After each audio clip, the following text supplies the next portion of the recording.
Dilip sir education channel में सभी बच्चों का स्वागत है। आज से हम लोग 10th क्लास का इंग्लिश करेंगे। इंग्लिश करने के क्रम में मैं कुछ सबसे पहले बता देना चाहूंगा करना हम लोगों को क्या है कि जैसे कि 11 पोएम्स है, हम लोग प्रत्येक पोएम को पढ़ेंगे, पोएम के साथ साथ उसका पोएट भी याद करवाएंगे। पोएम पोएट याद करते हुए प्रत्येक स्टैंजा पर जो क्वेश्चन बनता है ऑब्जेक्टिव क्वेश्चन, उस ऑब्जेक्टिव क्वेश्चन को भी मैं करूंगा। पोयम अगर छोटा हो तो पोयम के साथ ही ऑब्जेक्टिव क्वेश्चन भी बना दूंगा, और अगर पोयम बड़ा मिलेगा तो फिर 2 क्लास होगा, 3 क्लास में होगा। तो ऑब्जेक्टिव क्वेश्चन और छोटे छोटे जो प्रश्न आते हैं स्टैंजा से संबंधित वो भी हम लोग करते जाएंगे। आप 10th क्लास का जो एग्जाम देने जाएंगे तो आपको 2 टाइप का एग्जाम देना होगा, एक ऑब्जेक्टिव एक सब्जेक्टिव, प्रत्येक सब्जेक्ट का। तो 9th क्लास में जिस तरह सिर्फ ऑब्जेक्टिव पॉइंट ऑफ व्यू से हम लोग पढ़े थे, उस पॉइंट ऑफ व्यू से पढ़ना सही नहीं रहेगा। 10th क्लास में चूंकि ऑब्जेक्टिव भी क्वेश्चन आएगा और सब्जेक्टिव भी आएगा प्रत्येक पोयम से, इसलिए हम लोग को पोयम का प्रत्येक स्टैंजा को लाइन बाय लाइन सही ढंग से समझना है, ताकि हमारा ऑब्जेक्टिव भी बन जाए और सब्जेक्टिव भी बन जाए। सुनो किसको कहते हैं? बर्फ को। सुनो किसको कहते हैं? बर्फ को। और डस्ट क्या होता है? कण, धूल। डस्ट क्या होता है? कण या धूल, यानी कि बर्फ के कण, बर्फ के धूल, बर्फ के कण, छोटे छोटे टुकड़े, बर्फ के छोटे छोटे टुकड़े। पोयम का नाम क्या हुआ? Dust of snow. इस पोयम को जो राइट किया है, वो पोयम को जो कंपोज किया है, उस पोएट का नाम क्या है? Robert frost. क्या नाम है? Robert frost. कोई दिक्कत? देखिए, रॉबर्ट फ्रोस्ट के विषय में अगर हम लोग पढ़ना चाहेंगे तो इस टाइप का 10th क्लास में क्वेश्चन नहीं पूछे जाते हैं, इसलिए रॉबर्ट फ्रोस्ट जैसे ये कहां से बिलोंग्स करता है, इनका बर्थ कब हुआ, डेथ कब हुआ, इन सब चीजों को हम लोग को पढ़ना जरूरी नहीं है। 10th क्लास में इस टाइप का क्वेश्चन नहीं पूछे जाते हैं, ठीक ना। 10th क्लास में आपका पोएम पोएट आएगा, स्टैंजा से क्वेश्चन आएगा, सीधा सीधा पढ़ना है और लेवल के हिसाब से कम करना चाहिए। तो डस्ट ऑफ स्नो का पोएट कौन हुआ? Robert frost. कौन हुआ? Robert frost. कोई दिक्कत? देखिए, द वे अ क्रो, इस तरीके से एक कौवे ने। अब पोएम स्टार्ट हो रहा है, अजीब सा लग रहा है, इस तरीके से एक कौवे ने। क्या बात है भाई, नहीं लगता अजीब सा? तो कहानी बहुत मजेदार है, मैं अभी तुरंत एक्सप्लेन करूंगा, अभी आप सुने। सुक डाउन ऑन मी, मेरे ऊपर हिलाकर गिरा दिया। क्या चीज? तो द डस्ट ऑफ स्नो, बर्फ के कण। फ्रॉम अ हेमलॉक ट्री, एक हेमलॉक ट्री से। हेमलॉक ट्री कहते हैं धतूरा का पेड़ को, ठीक ना। धतूरा का पौधा होता है, उसको क्या बोलते हैं? हेमलॉक ट्री, जो शंकर भगवान के मंदिर में चढ़ता है ना, वो हेमलॉक ट्री का फ्लावर सब। हेमलॉक ट्री क्या होता है एक्चुअल में? इसको माना जाता है अपशगुनी, ऐसे नेचुरल ब्यूटी के रूप में इसको नहीं माना जाता है, ठीक ना। तो यहां कह रहा है कि डस्ट, एक पोएट है रॉबर्ट फ्रॉस्ट, ये रूड है। रूड मींस रिपेंट करना, RED। रूड का अर्थ क्या होता है? रिपेंट करना। रिपेंट समझते हैं ना? पश्चाताप करना। रिपेंट मींस पश्चाताप करना, सैड मूड में रहना, सैड मूड में रहना। ये किसका मीनिंग होता है? रूड। एक बार पढ़ लेता हूं। हाज गिवन माई हार्ट, मेरे हृदय को दे दिया अ चेंज ऑफ मूड, मतलब बदलता हुआ मिजाज। मिजाज मेरे हृदय का जो सैड मूड था उसको चेंज कर दिया, यानी मेरा मूड बदल दिया, change of mood. And saved, और बचा लिया, सम पार्ट ऑफ डे, दिन का कुछ हिस्सा, आई हैड रूड, जिसमें कि मैं रूड था, मैं पश्चाताप कर रहा था। रूड मींस रिपेंट करना, सैड मूड में होना ना। मैं जो उदास मुद्रा में बैठा था, पश्चाताप कर रहा था, वो बचा लिया। इससे पता चल रहा है कि ये जो पोएट रॉबर्ट फ्रोस्ट है, ये कहीं पश्चाताप कर रहे थे। क्या कर रहे थे? पश्चाताप कर रहे थे। और शायद कौवा ने क्या किया, इस तरीके से आया और हिलाकर गिराया मेरे ऊपर बर्फ का कण, डस्ट ऑफ स्नो। क्या हिलाकर गिरा दिया? और कहां से हिलाकर गिराया? हेमलॉक ट्री से। हेमलॉक ट्री किसको कहते हैं? धतूरा पौधा। धतूरा पौधा पर बर्फ, इसका मतलब जमा हुआ था। क्रो आया और उस पर बैठ गया। क्रो क्या हुआ? आया और उस पर बैठ गया। वो हिलाकर क्या किया? गिराया होगा, आके जैसे बैठे होगा हिलकर गिर गया होगा ना, तो बर्फ का कण जमा होगा।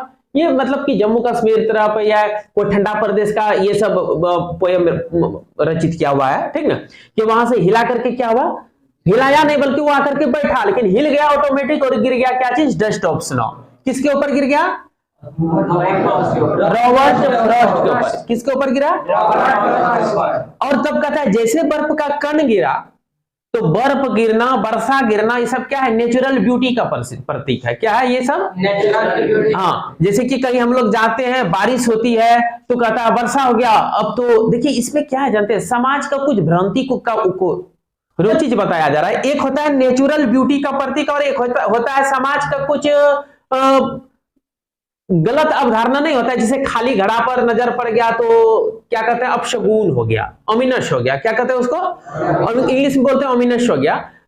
ये अपशगुन हो जाना, खाली घड़ा पर हाथ नजर पड़ जाना, ये तो क्या कहते हैं? बिल्ली रास्ता काट देना।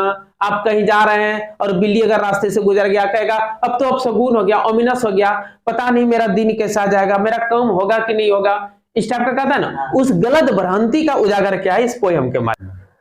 आप लोग समझ गए? तो पोएट क्या होता है कि आकर के एक हेमलॉक ट्री के नीचे रहता है, लेकिन ये सैड मूड में रहता है। क्यों सैड मूड में रहता है? क्योंकि इन्होंने क्या देखा कि एक कौवा को देख लिया था। कौवा देखना, हेमलॉक ट्री के ऊपर बैठा हुआ था। क्या था? हाँ, हेमलॉक ट्री के ऊपर एक कौवा देखा, तो कौवा को देखना क्या माना जाता है? ओमिनस माना जाता है। मैंने इसको माना जाता है कौवा पर नजर पड़ जाना अच्छा नहीं है। कोई अच्छा काम करने के लिए जा रहे हैं, क्रो को अगर देख लेते हैं, क्रो अपशगुनी माना जाता है। बात बुझे ना? वो डेथ का प्रतीक माना जाता है। तो इसका पूरा क्या था? रूड मूड में था। रूड मीन्स हो जाएगा क्या चीज? रिपेंट करना, सैड मूड में होना, पूरा रूड मूड में हो गया कि मैं क्रो को देख लिया, पता ना मैं जिस काम से जा रहा हूं वो काम होगा कि नहीं। ये कौन सोच रहा है? Robert Frost. कहां सोच रहे हैं? हेमलॉक ट्री के पास। तभी अचानक क्या होता है? एक कौवा उड़ करके आ जाता है, एक क्रो उड़ के आ जाता है, और क्रो जैसे ही उस पर बैठता है, क्या करता है? क्रो उस पर बैठता है। हाँ, ओनली वो सीट करता है किस पर? ट्री पर। जैसे ही बैठता है, अचानक क्या होता है? बर्फ का कण क्या होता है? डस्ट ऑफ स्नो क्या होता है? उधर से हिल कर गिर जाता है। जैसे गाछ पर बैठेगा कोई भी चिड़िया, बैठने के बाद क्या होगा? डाल तो हिलेगा ही ना।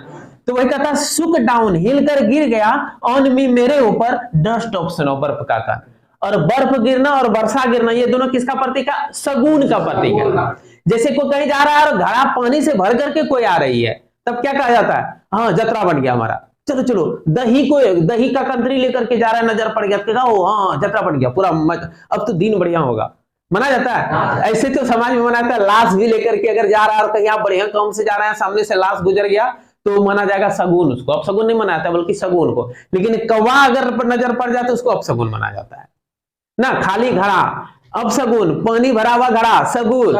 तो ये सब समाज का भ्रांति है, चल रहा है। अब सही क्या है गलत क्या है जाने समाज का लोग, ठीक ना। हम लोग तो नहीं मानते इसको लेकिन वो ज्यादातर लोग मानते हैं, और होता भी होगा। जो जो चीज मानते हैं उस पे उसके अकॉर्डिंग उसको लाइफ में एविडेंस घटते रहता है। चलिए, तो यहाँ पोयम समझ में आ गया कि रॉबर्ट फ्रॉस्ट क्या थे? हेमलॉक ट्री के पास बैठे हुए हैं और उधर एक क्रो पर नजर इनका पड़ा, और ये पूरा रूड हो गया, सैड मूड में हो गया, रिपेंट करने लगा, पता नहीं हमारा कम होगा कि नहीं होगा। तभी क्रो क्या हुआ? हेमलॉक ट्री के ऊपर बैठ जाते हैं, सीट कर जाते हैं, और उससे क्या होता है? हाँ, सुक डाउन, हिल कर गिरना। सेक, सुक सेकंड होता है ना, सेक मीन्स हिलाना। सुक डाउन, हिलाकर गिरा दिया, ऑन मी, मेरे ऊपर। क्या हिला कर गया? तो द डस्ट ऑफ स्नो, बर्फ के कण हिलाकर गिरा दिया। कोई दिक्कत? फ्रॉम अ हेमलॉक ट्री, एक हेमलॉक ट्री से। तब क्या? ये जो बर्फ का कण गिरा, जैसे ही बर्फ का कण गिरा, तो बर्फ गिरना और वर्षा गिरना क्या चीज होता है? शगुन होता है, नेचुरल ब्यूटी है। चूंकि ये नेचुरल ब्यूटी को डिनोट्स करता है। कहता है हैज गिवन, दे दिया मेरे हृदय को अ चेंज ऑफ मूड, मैंने एक परिवर्तित मिजाज दे दिया, यानी कि मेरा मूड ही बदल दिया। और क्या क्या सेव कर लिया? Some part of a day, उस दिन का कुछ हिस्सा। जैसे कि हम कहीं जा रहे थे, 10 बजे मेरा नजर पड़ा, तो 10 बजे से लेकर के 6 बजे शाम तक दिन जो है वो सम पार्ट हुआ देखा। सुबह 6 बजे से लेकर के 10 बजे तक दिन गुजर चुका है, और 10 बजे से लेकर के 6 बजे शाम तक हमको और कुछ काम करना था, और वो बर्बाद हो रहा था। अब तो बर्बाद हो गया, अब तो हमको लौट जाना चाहिए, काम पर नहीं जाना चाहिए। तब तक क्या हुआ? Falling of the dust of snow हुआ, यानी डस्ट का स्नो गिरा। जैसे गिरा तो नेचुरल ब्यूटी था, और इसको लगा अब मेरा शगुन बन गया, वर्षा पड़ गया ना, पत्थर पड़ गया, अब लगता है मेरा जो है बढ़िया काम होगा। और ये जो दिन बचा हुआ था 10 बजे से लेकर के 6 बजे शाम तक, ये बच गया, अब मेरा बढ़िया काम होगा, और वो बढ़िया से काम करने चले जाते हैं। समझ में आया? वही कहता है हैज गिवन माई हर्ट, मेरे हृदय में एक ऐसा बदलाव आया, दे दिया बदलता हुआ मिजाज, और बचा लिया सम पार्ट ऑफ डे, उस दिन का सम पार्ट, कुछ हिस्सा बचा लिया, जो कि मैं पश्चाताप में खत्म कर रहा था। आई हैड रोड, जिसमें मैं पछतावा कर रहा था, मैं सैड मूड में था। समझ में आया? रूड मीन्स रिपेंट करना, रूड मीन्स सैड मूड में बैठ करके रिपेंट करना, पश्चाताप करना। समझ में आया? अब यह देखिए सेव सम, इसमें कौन फिगर ऑफ स्पीच है? इसमें एलिट्रेशन फिगर ऑफ स्पीच है। क्या है? अनुप्रास अलंकार, जिसको हिंदी में बोलते हैं हम लोग अनुप्रास। चूंकि स अगर भिन्न भिन्न वर्ड में समान लेटर से शुरुआत हुआ हो तो वहां क्या करते हो? Alliteration figure of speech. दो चार फिगर ऑफ स्पीच हम लोग को याद रखना है, एलिट्रेशन, सिमिली, तो उसके बाद मेटाफर, दो चार ही याद रखेंगे, उसी से कम हो जाएगा आपका 10th क्लास। समझ में आया? तो सम से सेव्ड सम पार्ट, इसमें कौन सा फिगर ऑफ स्पीच है? एलिट्रेशन। अब हम लोग ऑब्जेक्टिव पर आते हैं, ऑब्जेक्टिव कराता हूं। देखिए क्या है, वही है द वे अ क्रो सुक डाउन ऑन मी, इस तरीके से क्या मैं उदास बैठा हुआ था, इस तरह से उधर से कौवा और हिलाकर गिरा दिया। क्या चीज गिराया? तो डस्ट ऑफ स्नो, बर्फ के कण। कहां से? तो ये हेमलॉक ट्री से, और ये पॉइजनस ट्री है। पॉइजनस में जहरीला, हेमलॉक ट्री पॉइजनस ट्री है। धतूरा का पौधा क्या होता है जी? धतूरा जहर नहीं है, धतूरा आप खा लेगा, भंग से क्या गुना ज्यादा नशा चढ़ जाएगा, यहां जाएगा पूरा बंगते वो घर पहुंचेगा सब बच्चा, अगर खा लेगा धतूरा तो बहुत जहरीला होता है। Name the poem from where this extract has been taken, ये जो एक्सट्रैक्ट है, ये जो पद्यांश है, इसको जहां से लिया गया है उस पोएम का नाम बताएं। तो ये डस्ट ऑप्शन हो जाएगा। क्या ये भी कठिन है? एक्सट्रैक्ट का अर्थ समझते हैं ना? एक्सट्रैक्ट मीन्स अंश भी कर सकते हैं, कुछ भाग कर सकते हैं, ठीक ना? तो कहता है ये जो भाग अंश है, इसको जिस जहां से लिया गया उस पोयम का नाम बताओ। तो कहां से लिया? डस्ट ऑप्शनों से लिया गया। आगे कहता है हु हैज रिटन, किन्होंने लिखा, किसने लिखा था दीज लाइंस, इन पंक्तियों को कौन लिखा? कहीं होगा रॉबर्ट फ्रॉस्ट, क्या देखिए रॉबर्ट फ्रॉस्ट हो जाएगा। समझ में आया? Where was the dust of snow, dust of snow कहां था? डस्ट ऑफ स्नो बर्फ के कण था कहां? डायरेक्ट आप लोग उत्तर जान रहे हैं, हम लोग 3 पर था, कहीं ऑप्शन होगा 1 नंबर में। What did the crow do, कौवा ने क्या किया? To the hemlock tree, hemlock tree पर। कहता इट शुक इट्स स्नो, इसने हिलाया, इसके बर्फ को हिलाया। इट एट इट्स लीव, जिसके पत्तियों को कौवा ने खा गया था, हेमलॉक ट्री का पत्ता खा गया था। इट सेट ऑन इट, इस पर आकर बैठ गया था। इट शुक इट, इसने इसको हिलाया, आकर के बैठा हिल गया ना, केवल हिलाया यही होगा, ठीक ना? इट शुक इट, इसने इसको हिलाया, मैंने कहा जैसे बैठा हिल गया तो उससे डस्ट ऑफ स्नो क्या हुआ? गिर गया। समझ गया? तो कौवा आकर के क्या किया था एक्चुअल में? जैसे ही बैठा था क्या कर दिया? हिला दिया। क्या? इट शुक इट, इसने इसको, यह इट है क्रो, इट है यहाँ हेमलॉक ट्री। कोई दिक्कत? आगे देखिए 2 छोटे छोटे क्वेश्चन है, आंसर भी इसका क्या हुआ मैं समझा दो दोनों को, क्वेश्चन भी आते हैं, ठीक ना? What was done by a crow, crow के द्वारा क्या किया गया? तो लिखेंगे crow shook the tree, crow shook the hemlock tree, crow ने हेमलॉक ट्री को क्या किया? हिलाया। And dust of snow began to fall, गिरने लगा। बस इतने जो हुआ था, बात बुझे? देखिए अ क्रो सुक डाउन, कौवा ने हिलाकर गिरा दिया dust of snow, dust of snow को from hemlock tree, hemlock tree से थी, दूसरे का लिखा हुआ आंसर है, मेरा नहीं है। समझ में आया? तो ये भी बहुत मस्त आंसर है, जैसे रटना नहीं, सब रटना है नहीं। कौवा बैठा, crow sit on the tree, and तब क्या हुआ? बर्फ का कण गिरने लगा ना, dust of snow began to fall. तब क्या हुआ? कवि का मिजाज बदल गया। इट चेंज द हार्ट या the mood of the poet, इसने पोएट का मूड बदल दिया। एकदम सिंपल ढंग से ट्रांसलेट करके लिखना है, ठीक ना? समझना नहीं, अंग्रेजी भारी है, अपने स्तर से लिखना है, जो आप जानते हैं जिस ढंग से मैं बता रहा हूं ढंग से बना के लिखना है। समझ में आया? आगे कहता है इसका रटना नहीं है, सिंपल है, रट लिए कोई दिक्कत नहीं है, और मैं जैसे बता रहा हूं वैसे लिख दीजिए, दोनों नंबर मिलेगा। व्हाट वाज द इफेक्ट, अब इफेक्ट क्या हुआ जब कौवा बैठ गया उस पर, या बर्फ डस्ट ऑफ स्नो फॉलिंग हुआ? इफेक्ट क्या हुआ था? पोएट का मूड बदल गया था ना। The effect of it was, इसका इफेक्ट था, it change the mood of poet, poet के मूड को बदल दिया। या कह सकते इट सेव्ड, इसने बचा लिया। क्या बचा लिया? तो इसमें नहीं था ना, इस स्टैंजा के अनुसार ही देना है, तो वही चीज जो मैं बताया वही होगा कि इससे what was the effect, effect क्या हुआ, इफेक्ट क्या हुआ कि कौवा जब जो आके बैठा तो इफेक्ट क्या हुआ इसका, बर्फ के कण गिरने लगे। Dust of snow begin to fall, बस हो क्या उत्तर ना, इसका इफेक्ट का बर्फ के कण गिरने लगा। The dust of snow begin to fall, begin to fall, गिरने लगा। क्या उत्तर लिखने में कोई दिक्कत? रटना होगा इसको, रटना ही नहीं है, अगर समझ में नहीं आएगा तो फिर पूछना। अगला भाग, हाज गिवन माई हर्ट, मेरे हर्ट को दिया, चेंज ऑफ मूड, बदलता हुआ मिजाज, and saved some part of day, और डे का सम पार्ट बचा लिया। और डे का सम पार्ट बचाना मतलब समझाई दिए कि किस प्रकार, जैसे कि 10 बजे से लेकर के 6 बजे तक अभी बाकी था, 10 बजे कौवा पर नजर पड़ गया, मूड हो गया ऑफ, क्या अब सगुन हो गया। लेकिन जैसे फॉल हुआ बर्फ का कण, तो इसका जो लगा कि अब मेरा मूड चेंज हो गया, अब मेरा नेचुरल ब्यूटी देख लिया मैं, तो अब तो सुरक्षित रहूंगा, मेरा दिन सगुन हो गया, अब बढ़िया काम होगा हमारे जीवन में, तो उसने बचा लिया। तो यहां भी वही है कि name the poem from where this extract has been, ये तो हो जाएगा हम डस्ट ऑफ स्नो, वो हैज रिटन, ये भी हो गया Robert Frost. How did the dust of snow effect of poet, poet को कैसे प्रभाव डाला डस्ट ऑफ स्नो ने, डस्ट ऑफ स्नो ने पोएट का जो चेंज मूड था उसको चेंज कर दिया था ना, it made him energetic. How did the dust of snow effect of poet, यानी कि डस्ट ऑफ स्नो ने कवि के ऊपर कैसा प्रभाव डाला, तो इट चेंज्ड हिज मूड, उसके मूड को बदल दिया, एकदम मूड को बदल दिया था, कोई दिक्कत नहीं।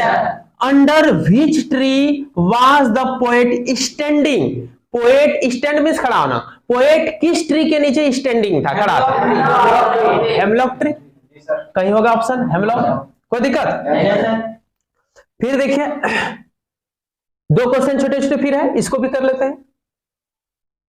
What had given the poets a change of mood, poet को चेंज ऑफ मूड किसने दिया, तो बर्फ का कण जो गिरा उसी ने, तो लिखेंगे falling of dust of snow, अप double L I N G, falling of dust of snow, और फिर लिखेंगे इसे had given the poet a change of mood, बर्फ का कण जो गिरा इसी ने दिया था ना।